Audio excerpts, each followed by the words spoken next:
Cuando don Marcelo irrumpió en el salón principal de su mansión, el aire se tensó como una cuerda a punto de romperse.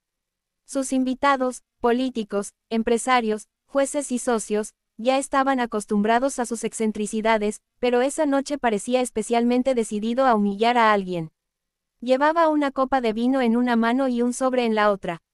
Amigos, dijo con tono teatral, hoy haremos algo divertido. Las miradas se cruzaron entre los presentes. Cada uno sabía que, cuando el millonario usaba esa palabra, alguien terminaba siendo ridiculizado. Al fondo de la sala, una mujer joven de uniforme negro estaba recogiendo las copas vacías de las mesas. Era Clara, la nueva empleada de limpieza. Había llegado apenas 2 semanas antes, recomendada por una vecina que sabía que ella necesitaba desesperadamente el trabajo. No hablaba mucho, era educada, trabajadora, y caminaba siempre con la mirada baja. Pocos la notaban, y a don Marcelo eso le encantaba. La invisibilidad hacía más fácil convertirla en blanco de sus burlas. Marcelo levantó el sobre. Aquí tengo una carta escrita por mi abuelo, anunció. Una carta muy antigua, y muy complicada de leer. La escribía con una caligrafía endemoniada, ya saben, de esas que parecen garras de gallo. Hubo risas. Ofrezco, continuó, saboreando cada palabra, 1.000.000 de pesos a quien pueda leerla en voz alta, correctamente, sin equivocarse. Los murmullos llenaron la habitación. Para algunos el reto sonaba interesante, para otros no era más que un espectáculo ridículo. Marcelo sabía que sus invitados no rechazarían una oportunidad así, sin embargo, su mirada no se dirigía a ellos, sino a Clara. Ella, al notar los ojos del millonario fijos en su rostro, se detuvo con la bandeja en las manos. Algo dentro de ella presintió que la noche estaba por volverse cruel. A ver, Clara, dijo Marcelo, como quien elige a una mascota para un truco, tú tienes cara de saber leer. ¿Quieres intentar ganarte 1.000.000? La sala estalló en carcajadas. Clara sintió cómo la sangre le hervía de vergüenza. Sabía que no podía negarse. Necesitaba ese empleo, necesitaba ese sueldo, necesitaba pagar las medicinas de su hijo enfermo. Señor, susurró, yo, no creo que. Vamos, interrumpió Marcelo, es solo leer, o es demasiado difícil para ti. Más risas. Clara apretó la bandeja, tragó saliva. Puedo intentarlo, señor, dijo al fin, obligándose a no temblar. Marcelo sonrió satisfecho y le entregó el sobre. Clara lo abrió con cuidado. Dentro había una hoja amarillenta, escrita con tinta casi desvanecida, en una caligrafía curva y apretada. No era imposible de leer, pero sí requería paciencia, y concentración, y valentía, cosas que Clara sentía que le faltaban en ese momento. Tómate tu tiempo, dijo Marcelo. Aunque claramente no tienes idea de lo que haces. Clara respiró hondo y comenzó a descifrar las primeras líneas. A medida que sus ojos recorrían la carta, algo extraño ocurrió, su expresión cambió. Las palabras parecían golpearla con fuerza emocional en lugar de dificultad técnica. Se mordió el labio, y entonces, con voz suave pero firme, leyó. A quien encuentre esta carta. El salón se silenció, incluso Marcelo alzó una ceja. Quiero que sepa que mi mayor fortuna no está en mis tierras, ni en mis negocios, ni en mis lingotes guardados bajo llave. Mi mayor riqueza fue haber amado, y haber fallado. Perdí a la mujer más importante de mi vida por arrogancia. Y temo que mi nieto, Marcelo, siga mi mismo camino de soberbia. Un murmullo recorrió el salón. Marcelo apretó la mandíbula, no esperaba que fuera algo personal. Clara continuó, su voz temblando no de miedo, sino de emoción. Si estás leyendo esto, nieto mío, o quien seas, recuerda que la verdadera grandeza no está en humillar, sino en levantar al caído, no en hacer reír a costa del débil, sino en proteger al indefenso. Un hombre puede tener millones, y aún así ser pobre. El silencio se volvió más pesado que el mármol bajo sus pies. Clara tragó saliva y siguió. Si mi nieto ha perdido su camino, ruego que quien lea estas palabras le haga ver que no es demasiado tarde para ser un hombre digno. La vida no perdona la crueldad, pero siempre recompensa la humildad. La joven alzó la vista un instante. Sus ojos brillaban, pero Marcelo tenía el rostro rojo, la respiración alterada. Esa carta no era una prueba de lectura. Era un espejo. Clara siguió leyendo. Mi mayor deseo es que estas líneas lleguen a alguien que pueda mirar a mi nieto a los ojos y decirle lo que nunca aceptó escuchar de mí, el respeto no se compra. Se gana. Nadie osaba moverse. Clara bajó lentamente la hoja. Eso es todo, señor, susurró. El silencio duró varios segundos eternos. Marcelo intentó recuperar la compostura. Bueno, supongo que, lo leíste, dijo, fingiendo que nada lo había afectado. Pero el premio solo era si lo hacías a la perfección. Y tú tartamudeaste. Así que nada de millón. La sala exhaló con incomodidad. Algunos invitados evitaron mirarlo, otros empezaron a murmurar indignados. La humillación se había convertido en boomerang. Clara no protestó, no esperaba el dinero, ni lo pidió, solo inclinó la cabeza. Está bien, señor, respondió con una calma que desarmó a todos.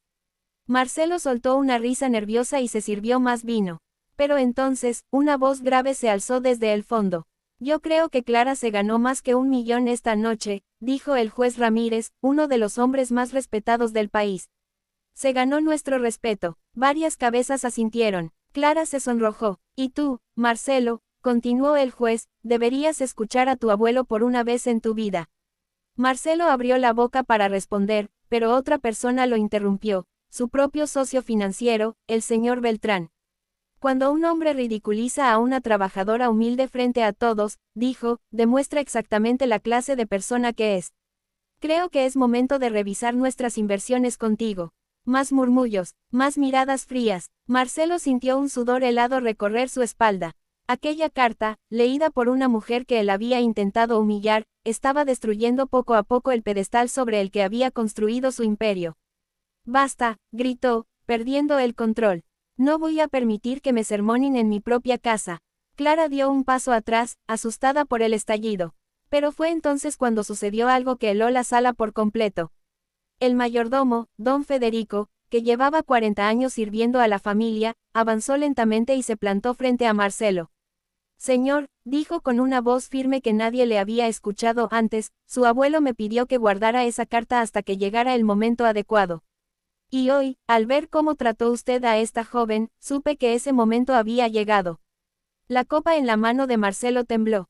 ¿Qué estás diciendo? Federico lo miró directo a los ojos. Estoy diciendo que su abuelo sabía exactamente quién era usted, y temía que un día su crueldad destruyera a todos a su alrededor, incluso a usted mismo.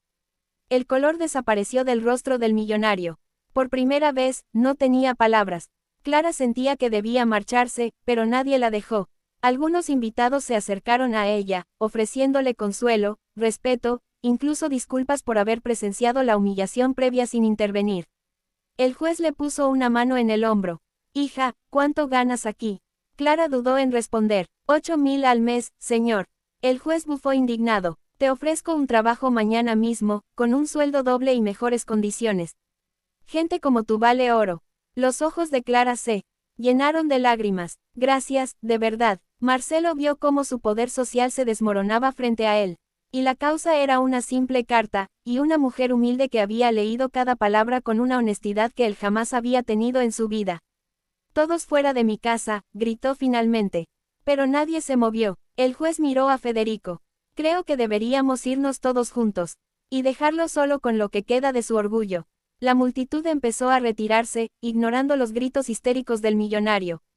Clara fue la última en salir. Antes de cruzar la puerta, se volvió hacia Marcelo, que estaba hundido en un sillón, derrotado. Señor, dijo con suavidad, su abuelo tenía razón. Aún no es tarde para ser un hombre mejor. Y entonces salió. Marcelo se quedó mirando la carta sobre la mesa. El silencio que siguió a la frase del millonario se volvió casi insoportable. Todos los presentes, desde los socios más veteranos hasta los empleados que solo habían sido invitados para llenar asientos, mantenían los ojos fijos en la mujer de pie frente a él. Ella sostenía la carta entre los dedos, relajada, como si aquel desafío no significara nada. Pero significaba mucho, muchísimo. El millonario, Arturo Valdés, cruzó los brazos y se reclinó en su silla de cuero. Era un hombre acostumbrado a ver a los demás temblar ante sus palabras. Años de poder, ganancias exorbitantes y negocios implacables lo habían convertido en una figura temida. Y para él, aquello no era más que un juego más. Un juego en el que él siempre ganaba. Vamos, léela, insistió, disfrutando del murmullo nervioso de la sala. O quizá, prefieres admitir que no puedes. La mujer, Luciana Ortega, no respondió de inmediato. Respiró suave, bajó la mirada hacia la carta y pasó los dedos por la tinta seca, como si pudiera sentir la historia que guardaban aquellas líneas. Luego levantó la vista, fija, tranquila. Claro que puedo leerla, dijo finalmente. Pero antes quiero hacer una pregunta. El comentario provocó un crujido incómodo de sillas. Arturo arqueó una ceja, irritado por la calma de ella. ¿Qué pregunta? ¿Por qué esta carta? Respondió Luciana. ¿Por qué, entre tantas que guarda su empresa, eligió precisamente esta para poner como apuesta? Arturo soltó una carcajada corta. Importa, solo léela. Dije 1.000.000 si podías, ¿verdad? Pero Luciana no se movió.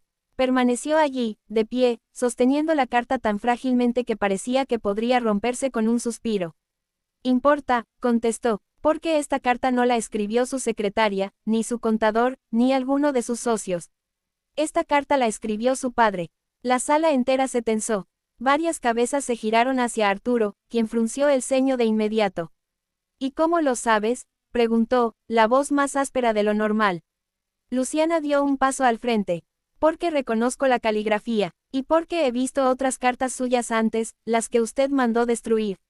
El murmullo que estalló entonces fue imposible de contener. Algunos empleados se miraron entre sí, incrédulos, otros se inclinaron tratando de ver mejor la carta desde lejos. Arturo volvió a reír, pero esta vez era una risa sin gracia, forzada. ¿No sabes de qué hablas? Sí sé, respondió ella, sin temblar. Y también sé que usted no esperaba que yo pudiera leer esto. Porque esta carta no está escrita en español, ni en inglés. Está escrita en náhuatl. Una exclamación general recorrió la sala, casi como una ola. Arturo se quedó mudo. Luciana sostuvo la carta frente a ella y, con voz firme, comenzó a leer en el idioma ancestral que muy pocos aún conservaban.